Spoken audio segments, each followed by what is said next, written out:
Bem-vindo, aluno, bem-vinda, aluna. Eu sou o professor Marcos e esse é o nosso curso de hebraico bíblico. Na aula passada, nós falamos sobre o rifle. O rifle é a forma da voz ativa no causativo. Causativo por quando uma pessoa leva a outra a fazer algo, por isso que chama causativo. Hoje nós vamos falar também sobre o causativo, mas vamos falar sobre o causativo na voz passiva, que nós chamamos de Rofal. O Rofal é a voz passiva do rifle, então continua sendo causativo, mas agora na voz passiva. Não é muito difícil de você diferenciar, porque se nós pensarmos que o rifle ele vai ser a voz ativa, né, e vai ser alguém levando o outro a fazer alguma coisa, fica mais fácil de nós pensarmos do Ruffalo como na voz passiva. Eu quis trazer um modelo aí para vocês, que é um modelo completo do Ruffalo, onde nós vamos verificar de forma geral, né, essas diferenças. Quais são as marcas formativas, professor? Nós vimos as marcas formativas lá no Riffle. E quais são as marcas formativas do Ruffalo? O Ruffalo é um tronco verbal que aparece muitas vezes na Bíblia hebraica. Na verdade, o Ruffalo, se nós formos comparar com o Riffle aparece cerca de 13% de todos os verbos hebraicos ali na Bíblia hebraica vão aparecer no Riffle. Se nós formos somar Kal, Piel e Riffle, nós vamos alcançar mais de 91% das ocorrências do verbo dentro da Bíblia hebraica. Eu estou falando isso porque se formos comparar com o Rofal constitui apenas 0,6% dos verbos hebraicos na Bíblia hebraica. Então é bem pouquinho. As ocorrências do Rofal não são tão comuns como as ocorrências do Riffle, do Piel e muito menos com as ocorrências do Kal, né, que como nós aprendemos, aparece mais de 68% das vezes dentre os verbos ali da Bíblia hebraica. O que tem de mais importante para vermos hoje sobre o Rofal? O que tem de mais importante para vermos no Rofal são as marcas formativas. E a gente tem que tomar um cuidado, porque a marca principal, a marca formativa principal do Rofal vai ser o Re novamente, né? Mas não vai ser o Re junto com o Hirik, como era o caso do Riffle. Mas agora vai ser o Rho junto com o Kametz. Só que tomem muito cuidado com esse Kametz, que esse Kametz não é o Kametz que equivale à nossa vogal A, mas é o Kametz que vai equivaler à vogal O no português. É um Kametz que nós chamamos ele de Kametz Hatuf, ou alguns chamam também de Kametz Katon. Professor, mas e para diferenciar do Kametz lá, que equivale à vogal A, como que esse Kametz que equivale à vogal A ele é chamado? Muitas vezes é chamado de Kametz Gadol. Então temos o Kametz Gadol e o Kametz Gatuf. E de forma simples seria um Kametz mais longo, né? No caso lá do Kametz que representa a vogal A, e o Kametz mais breve, mais curto, que é esse Kametz Hatuf, que representa a vogal O.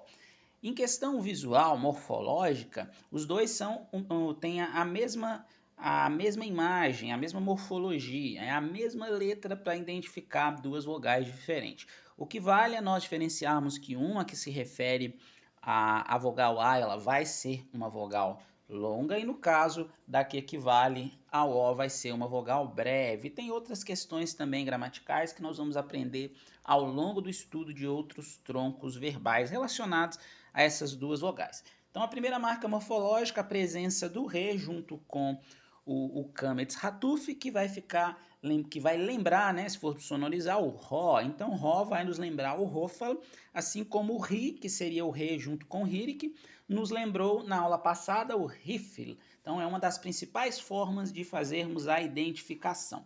Outra forma que é muito importante, mas aí tem um exceto, e eu vou falar sobre esse exceto, que é importante da gente observar, né, para que nós não possamos aí cair em um erro, é a existência na segunda consoante da raiz. Nesse caso estamos usando novamente o verbo catal, né, o verbo matar, ele matou, e na terceira consoante da raiz, porém, quando estivermos na terceira pessoa feminina do singular e na terceira comum do plural, observem que vai aparecer um sinal vocálico, uma vogal diferente. Em todas as outras aparece o patá.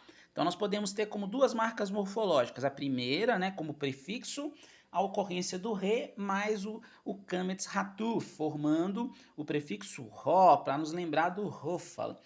Já em todas as pessoas aí, gênero e número, exceto na terceira feminina singular, que vai aparecer nesse caso um shevá, nessa segunda consoante aí do verbo, vai aparecer demarcado para ficar mais fácil para vocês lembrarem. E na terceira comum do plural, que também vai aparecer o shevá nessa segunda consoante da raiz do verbo. Em todas as demais aparece um patá, que equivale à nossa vogal A também, né?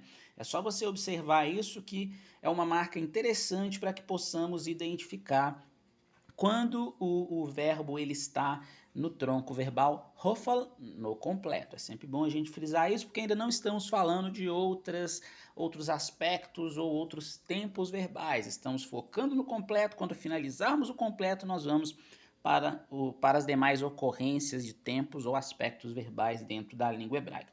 Uma observação de toda a aula, se vocês observarem os sufixos aí, seguem o mesmo padrão dos troncos que nós estudamos anteriormente, desde quando nós começamos a estudar lá o kal dentro do completo, até chegar agora no rofal. Está circulado para vocês novamente alguns pedaços desses pronomes pessoais que vão acabar compondo como sufixo essa conjugação. E aí nós teremos as seguintes traduções. Lá na primeira pessoa comum singular, eu fui morto ou morta, porque é comum tanto para o gênero masculino quanto para o gênero feminino. Na segunda masculina do singular, tu foste morto ou você foi morto, com as duas possibilidades aí de tradução que o português nos dá. Na segunda pessoa feminina singular, tu foste morta ou você foi morta. Na terceira masculina singular, lembrem-se que essa é a forma da raiz do verbo, então é importante a gente sempre lembrar que a terceira masculina singular é a forma da raiz do verbo. Por isso que não existe um sufixo junto a essa conjugação. E a tradução vai ficar ele foi morto. Temos a terceira feminina singular, onde a tradução vai ficar ela foi morta. Primeira comum do plural, onde teremos a tradução nós fomos mortos ou mortas, porque é comum tanto para o masculino quanto para o feminino. Segunda masculina plural, vós fostes mortos, vocês foram mortas. Segunda feminina plural, vós fostes mortas, vocês foram mortas. E para fechar, a terceira comum do plural, eles ou elas foram mortos ou mortas. É bom frisar também que na terceira comum do plural nós não vamos utilizar trechos do pronome pessoal, mas vamos utilizar o shurik para para ser esse sufixo ou afirmativo aí junto à conjugação verbal.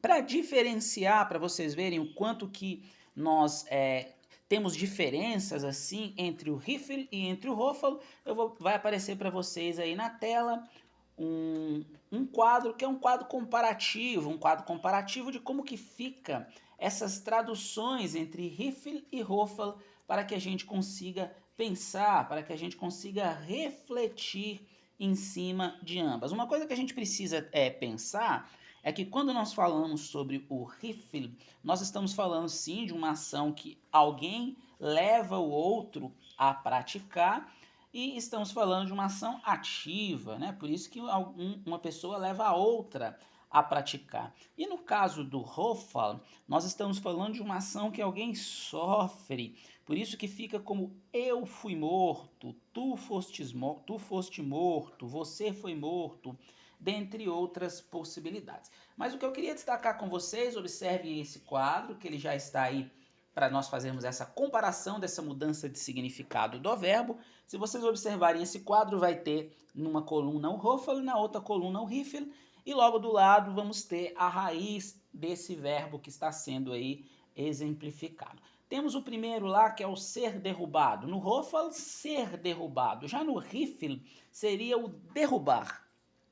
Porém, precisamos pensar aqui, né, que alguém fez alguém cair nesse caso, né? Então, uma pessoa empurra a outra fazendo com que ela caia. Por isso que vai ser um ativo aí causativo. No rofal, o segundo exemplo, temos o ser feito rei.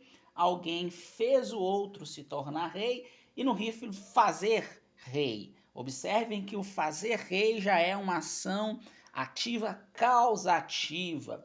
No terceiro exemplo, temos o ser relatado no Rofal e no Rifle vamos ter o relatar. Ser relatado, alguém sofre uma ação de onde vai fazer acontecer algo com ele, né? Ele vai sofrer algo que uma pessoa ocasionou. No caso do relatar, já é alguém fazendo algo diretamente com outra, trazendo aí consequências, né? Trazendo causas, por isso que nós chamamos de causa ativa. E por último temos o ser lançado no Rofal, já no Rifle temos o lançar. E lateralmente aí temos quais são as formas, né, da raiz de cada um desses verbos que trouxemos para exemplificar nessa aula.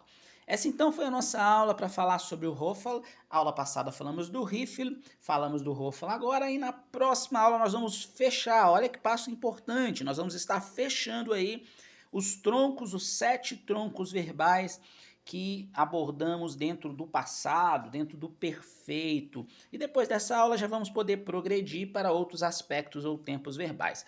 Qual vai ser, professor, esse último tronco que nós vamos falar? O último tronco que nós vamos falar, que é um dos mais complexos dentre os troncos do grau hebraico, do verbo hebraico, é o hitpael. O hitpael é a forma intensiva da voz reflexiva. Mas não se preocupe, porque tudo isso nós vamos falar na próxima aula. Aguardo vocês!